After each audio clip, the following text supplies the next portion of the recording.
On the fateful evening of the 15th of October 2025, a cold and gloomy fog descended upon the grounds of Windsor Castle, as if heralding a storm about to break over the British royal family. Outside, dim streetlights cast long, eerie shadows against the ancient stone walls, creating a silence that felt almost suffocating. But deep within the East Wing, in the private residence of the Prince of Wales, an atmosphere of unbearable tension was filling the closed meeting room. At precisely 8:12 p.m., Prince William entered the room, but gone was the poised and vigorous figure the public knew. The face of the heir to the throne was visibly gaunt, his skin pale under the harsh yellow lights, and his eyes were heavy with anxiety that could no longer be concealed. In recent weeks, the pressure upon his shoulders had exceeded the limits of human endurance. King Charles was growing weaker by the day at Sandringham. Princess Catherine was still in a fragile state of recovery, and the entire burden of running the monarchy had fallen squarely on William. He was not just a prince anymore. He was living as an uncrowned king, straining every sinew to hold up a dynasty that was shaking to its core. Inside the room, only Princess Anne, his respected aunt, and 3 trusted aides were present. They were discussing William's temporary assumption of the king's full military duties for the coming winter. William's voice rang out, low and hoarse, every word seemingly requiring the last of his strength to utter. He fought to maintain focus, but everyone present noticed his hands trembling uncontrollably as he turned the pages of a thick dossier on the table. "We cannot let the public see any weakness," William said, gripping his pen tightly in an attempt to steady the tremors. "The stability of the crown is the absolute priority. But the human body has limits that sheer will cannot override." Suddenly, in the middle of a sentence regarding the Queen's memorial, William froze. His eyes went glassy, losing focus, staring into the void. A violent wave of dizziness hit him like a tsunami, washing away all clarity. He raised a hand to his left chest, his breathing becoming rapid and labored, as if the air in the room had suddenly been vacuumed out. Princess Anne, with her sharp instincts, immediately leaned forward, her voice cracking with alarm. "William? Are you all right?" There was no answer.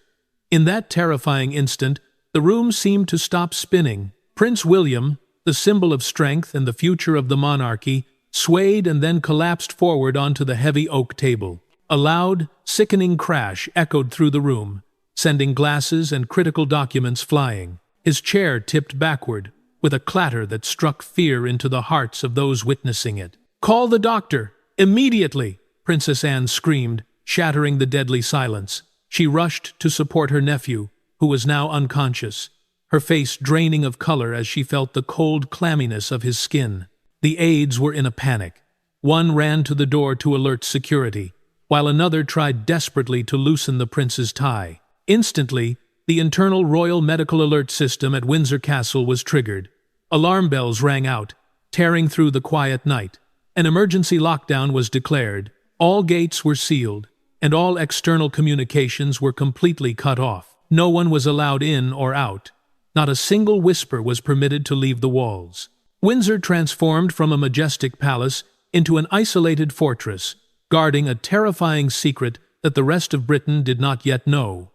The heir to the throne had just fallen, and the situation was far more critical than anyone dared to imagine. The corridor outside the private meeting room, usually a place of hushed whispers and deferential footsteps, erupted into a scene of controlled chaos. The shrill, mechanical ring of the medical alarm was joined by the thunderous sound of heavy boots hitting the stone floor. Within minutes, the royal medical team, stationed permanently at Windsor since King Charles's diagnosis, burst through the double doors. Leading them was Dr. Harold Keane, a veteran specialist whose face was grim and set with professional urgency. In his hand, he carried a portable defibrillator case, a sight that sent a cold chill through the spine of everyone present. "Step back! Clear the area!" Dr. Keane barked, discarding all usual royal protocol for the sake of life-saving necessity. Princess Anne, usually the stoic pillar of the Windsor family, was forced against the silk-lined wall, her hands trembling uncontrollably as she watched the medics drop to their knees beside her nephew. They moved with terrifying speed, tearing open the top buttons of William's shirt to attach monitoring leads. The heir to the throne lay motionless, his complexion a terrifying shade of gray against the dark wood of the floor. Pulse is threadbare. BP is dropping rapidly, a nurse announced, her voice tight with fear but steady in volume. We need to stabilize him before transport. Anne watched in horror as they placed an oxygen mask over William's face. The rhythmic hissing of the oxygen tank was the only sound competing with the shouts of the doctors. She had never seen William this vulnerable, not even when he lost his mother. He had always been the strong one, the protector. To see him now, helpless and gasping for air even in unconsciousness, shattered her composure. "We can't treat him here," Dr. Keene shouted, checking the portable monitor. "Get the stretcher." We moved to the medical wing. Now, the lift onto the stretcher was executed with military precision, but the sight of William's limp arm swinging momentarily off the side struck a chord of absolute dread in his aides. As they wheeled him down the long, portrait-lined gallery, the contrast was haunting. The lifeless body of the future king rushing past the painted, judging eyes of his ancestors who had ruled for centuries. The wheels of the gurney clattered violently against the uneven stone, echoing like gunshots in the empty hall. Meanwhile, the iron curtain of the palace came crashing down. Security officers, dressed in black tactical gear, moved swiftly through the east wing. Phones, now, they commanded every staff member in the vicinity. Devices were confiscated and placed in signal-blocking bags. The internal internet was severed. The palace was going dark. This was not just a medical emergency, it was an information war. The royal household knew that if a single photo or tweet leaked out right now, showing the Prince of Wales on a stretcher, it would cause global panic and crash the stock markets instantly. They had to control the narrative before the world found out that the crown was, quite literally, on the floor. But secrets in Windsor are like smoke.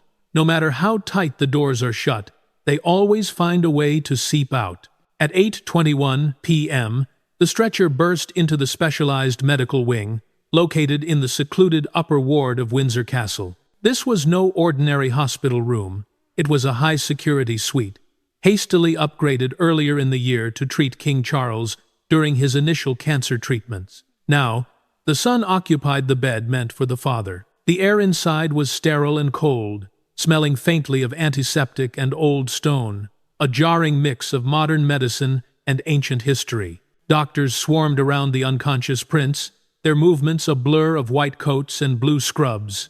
The rhythmic, high-pitched beeping of the heart monitor filled the room, replacing the terrifying silence of the meeting room.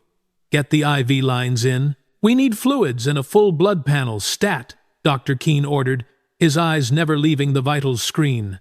The jagged green line of William's heart rate was erratic too fast, then alarmingly slow. Outside the glass partition, Princess Anne stood alone.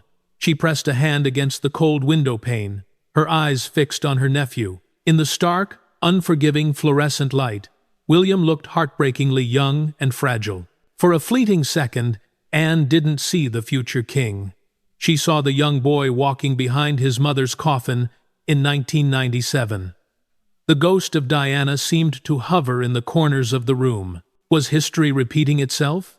Was the weight of the crown once again crushing the person beneath it? "Don't you dare leave us, William," she whispered into the empty corridor, a prayer that sounded more like a command.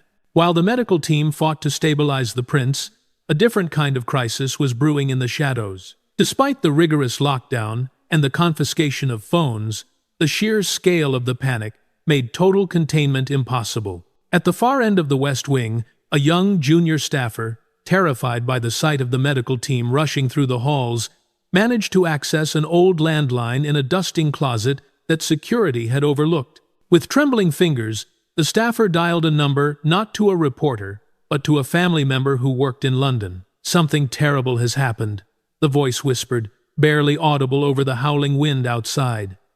"The prince, he's down. It looks bad. They've locked us in." That single, unauthorized whisper was the spark. It traveled from the dusting closet to a London apartment, and from there it began to ripple out into the digital world. The iron curtain of Windsor had a crack. Inside the medical room, doctor, Keene stepped back, wiping sweat from his brow. William's eyes fluttered but did not open. "He's stable for now," Keene muttered to a nurse. "But his white blood cell count. Look at this. This isn't just exhaustion. We need to run the oncology markers. Immediately." The mention of oncology markers sucked the air out of the room.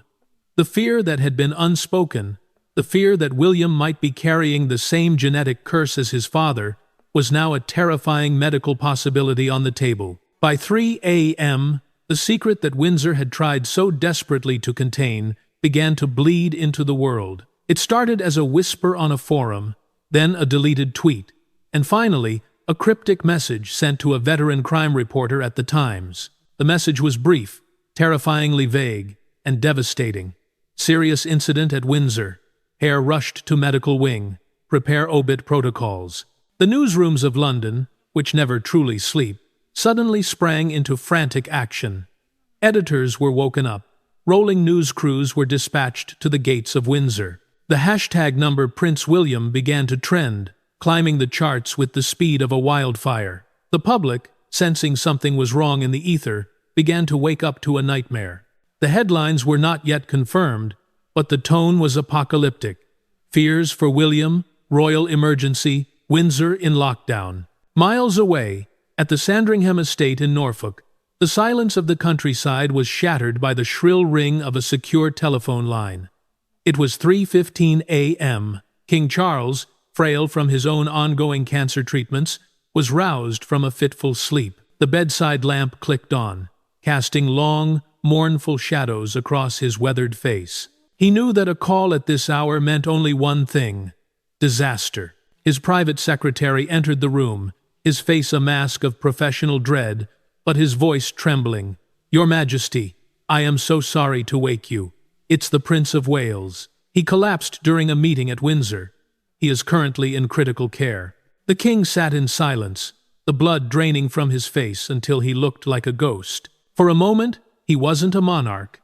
He was just a father who had already buried a mother, a father, and a former wife. The trauma of 1997, the flashing lights, the midnight calls, it all came rushing back. Charles slowly straightened his back, his hands shaking violently as they rested on the duvet. "Is he?" Charles couldn't finish the sentence.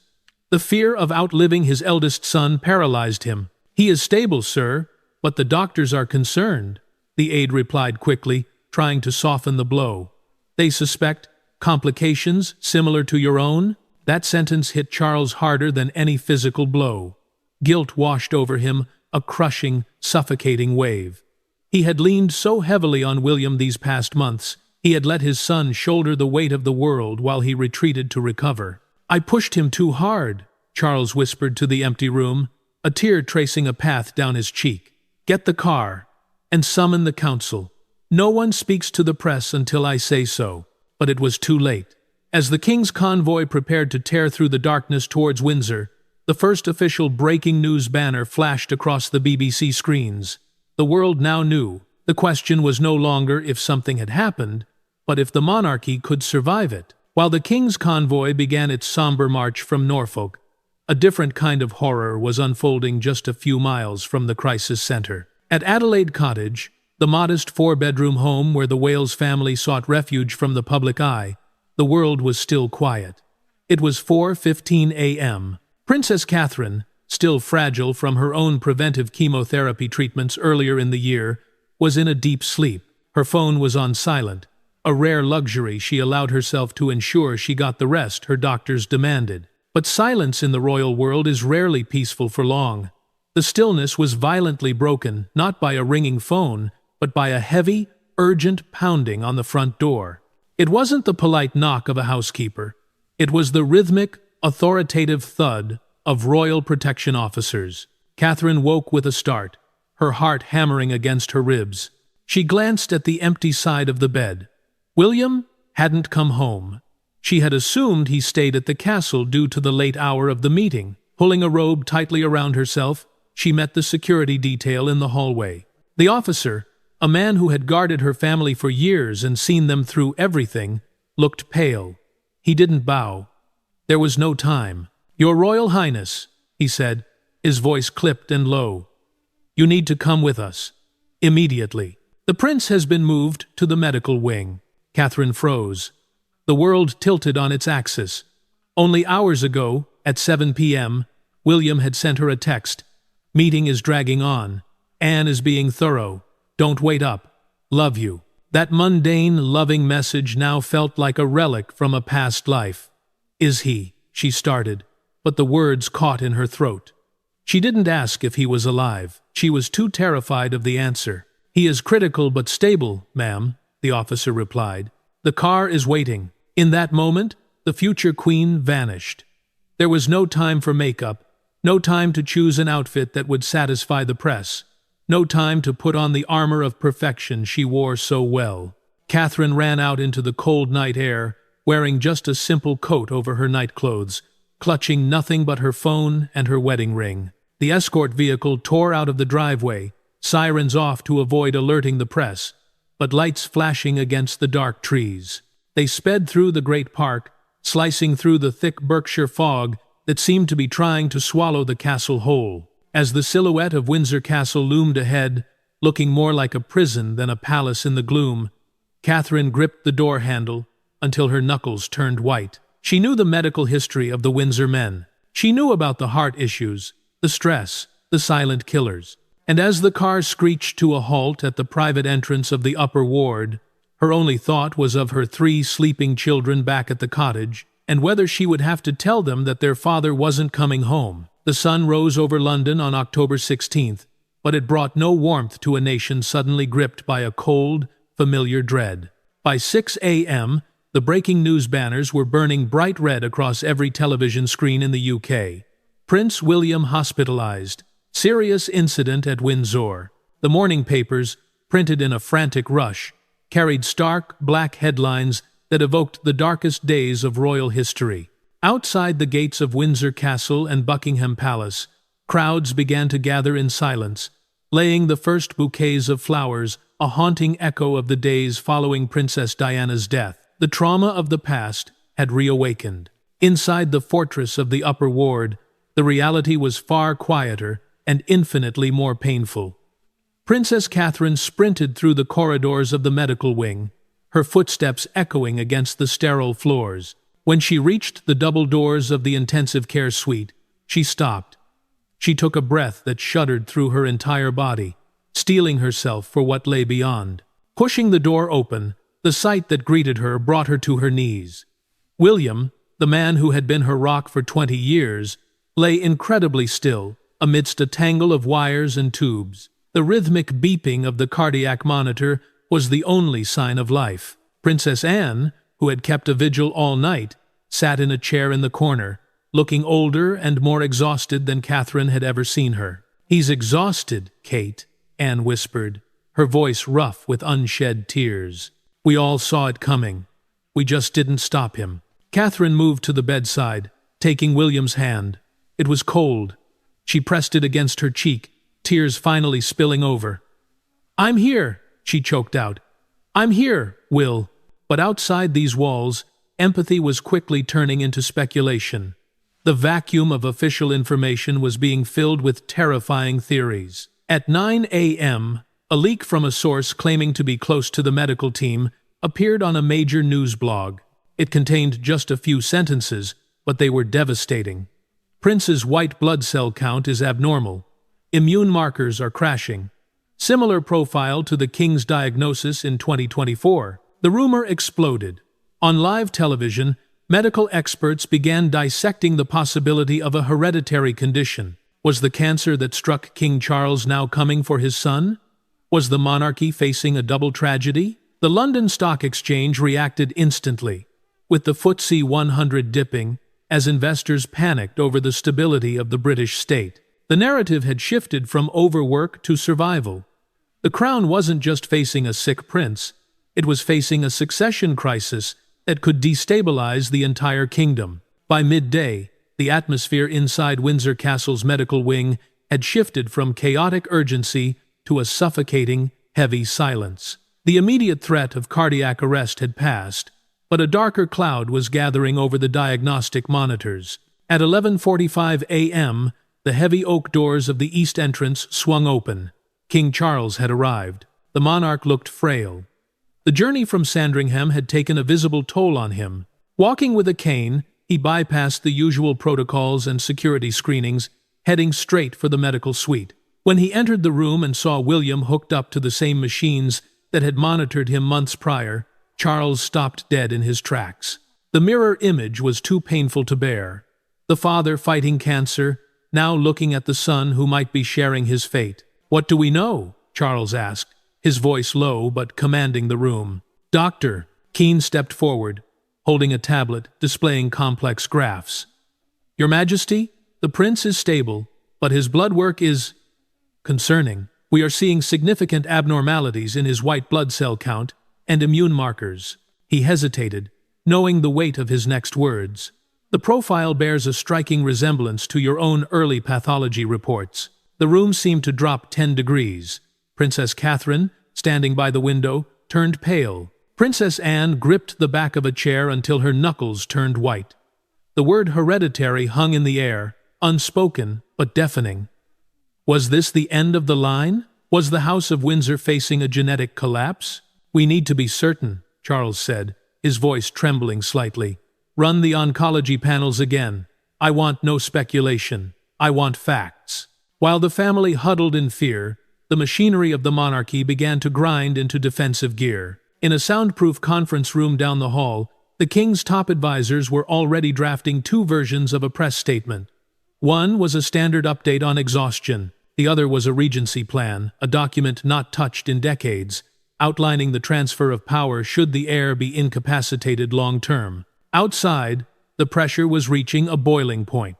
The silence from the palace was being interpreted by the media as confirmation of the worst. A prominent royal biographer went on live TV and stated, "If William falls, the monarchy falls. There is no plan B."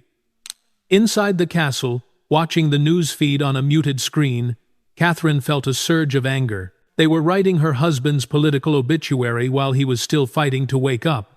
She turned to Charles, her eyes fierce.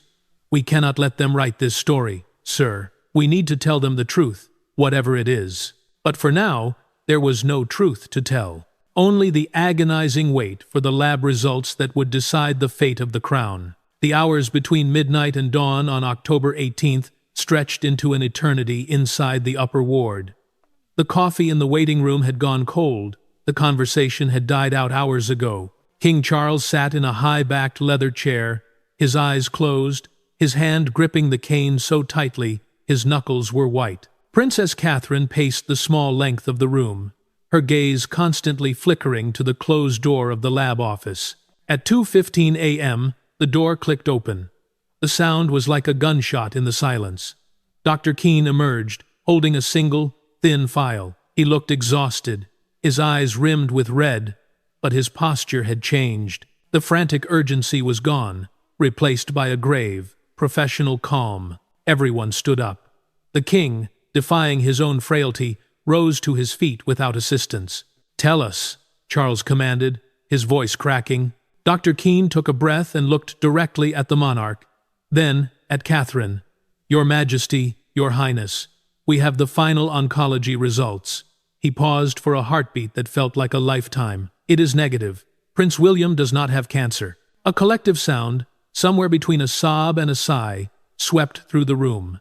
Catherine covered her mouth with her hand, tears flowing freely now, tears of pure, unadulterated relief. Princess Anne slumped back into her chair, closing her eyes as if a physical weight had been lifted from her shoulders. "However," Dr. Keene continued, his tone remaining serious, cutting through the relief, "this was not a false alarm. The prince is suffering from severe acute adrenal exhaustion and a systemic immune crash. His body has essentially shut down to protect itself. His white blood cell count dropped not because of malignancy, but because his system has nothing left to give." He stepped closer to the family. "This was a warning shot, Your Majesty. A massive one. If he continues at this pace, the next collapse could be cardiac in nature, and we might not be so lucky." The diagnosis was a double-edged sword. It wasn't the genetic curse they feared, but it was a damning indictment of the burden placed on William. He wasn't sick with a disease. He was sick with duty. Charles nodded slowly, the guilt returning to his eyes, but mixed now with a fierce resolve. "He stops," the king said, his voice regaining the authority of the crown. "Effective immediately. No duties, no boxes, no meetings." He turned to Catherine. "Take him to Sandringham. The air is better there. I will handle the council. Anne will handle the schedule." For the first time in days, the crushing fear of succession was gone, replaced by the stark reality of recovery. William would live. The crown was safe, but the man beneath it was broken, and it would take more than medicine to put him back together. At 6 a.m. on October 18th, the Buckingham Palace press office finally broke its silence. The statement was brief, clinical, and designed to dismantle the hysteria that had gripped the globe for 48 hours. His Royal Highness, the Prince of Wales, has been discharged from medical care following an episode of acute exhaustion. Comprehensive tests have ruled out any oncological or cardiac disease. The prince will now observe a period of strict recuperation. The effect was instantaneous. The frenzied speculation about hereditary cancer evaporated, replaced by a wave of national sympathy. The narrative shifted from crisis of succession to the human cost of duty. News anchors, who just hours ago were discussing Regency plans, were now solemnly discussing the immense pressure placed on William since his father's diagnosis. The world had watched him carry the crown alone for months, and now they understood the price he had paid. Inside Windsor, the lockdown was quietly lifted. Security protocols relaxed, but the atmosphere remained somber. At 10 a.m., a small, private convoy assembled in the Upper Ward courtyard. There were no cameras, no fanfare. Prince William emerged from the medical wing, supported gently by Princess Catherine. He looked thinner, his movements slow and deliberate, a stark contrast to the vigorous man the public was used to seeing. But he was walking. King Charles stood by the car door, leaning on his cane. The two men, father and son, king and heir, shared a brief, wordless embrace. It was a moment of profound recognition. They were both soldiers in the same war, both bearing scars from the same heavy crown. "Rest, William," Charles said quietly. "The world can wait. You cannot." As the Range Rover pulled away, heading for the seclusion of Sandringham House in Norfolk, Princess Anne watched from the stone steps. Her face was set in a line of grim determination. She knew what this meant. With Charles sick and William incapacitated, the working monarchy was now effectively down to her. She turned to the aides standing nervously behind her. "Cancel my weekend," she ordered, her voice cutting through the damp morning air. "Bring me the prince's schedule. Someone has to keep the lights on." Behind the scenes, the cleanup operation was ruthless. Every member of the medical staff and household who had witnessed the collapse or the treatment was required to sign a renewed, specific confidentiality agreement. The palace could admit to exhaustion, but the terrifying details of the immune crash, the moment the future king almost didn't wake up, were to remain a state secret. They had survived the scare, but the fragility of the institution had been exposed. The king was sick, the air was broken, and the walls of the palace felt thinner than ever before. By late morning, a light, persistent drizzle had begun to fall over Berkshire, blurring the sharp outlines of Windsor Castle into a gray, watercolor haze. The crisis that had threatened to tear the monarchy apart was officially over. But as Prince William stepped into the waiting car, the air felt heavier than before. He sat by the window, his face pale and drawn, watching the ancient stone walls of his home retreat into the distance. The rhythmic drumming of the rain against the glass was the only sound, a hypnotic beat that matched the slow, contemplative thrum of his own heart. The medical crisis had passed, but the psychological scar remained. For the first time in his life, William had collided with his own mortality. He realized that the duty he had been trained for since birth wasn't just a job description. It was a physical force, one that could crush bone and spirit alike, if not carried with care. Princess Anne stood under the portico, watching the taillights of the convoy fade into the mist. She didn't wave, she simply stood guard, a sentinel of the old guard. Turning to a young aide who looked visibly shaken by the events of the last few days, she spoke in a voice that carried the weight of decades of service. "Sometimes," Anne said, her eyes fixed on the empty driveway.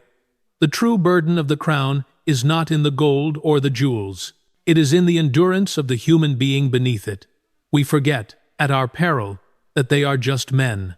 Her words hung in the damp air, a stark reminder that behind the pomp, the pageantry, and the headlines, there is flesh and blood. The castle slowly returned to its silence. The guards resumed their posts. The tourists began to line up at the gates again, unaware of the near tragedy that had unfolded just walls away. The machinery of the monarchy would keep turning, grinding forward as it always had. But as the car sped towards the sanctuary of Sandringham, carrying a broken prince to his recovery, a question lingered in the minds of everyone who had watched the drama unfold. The medical tests were clear, but the future was not. William had fallen once under the weight, and now the world is left to wonder.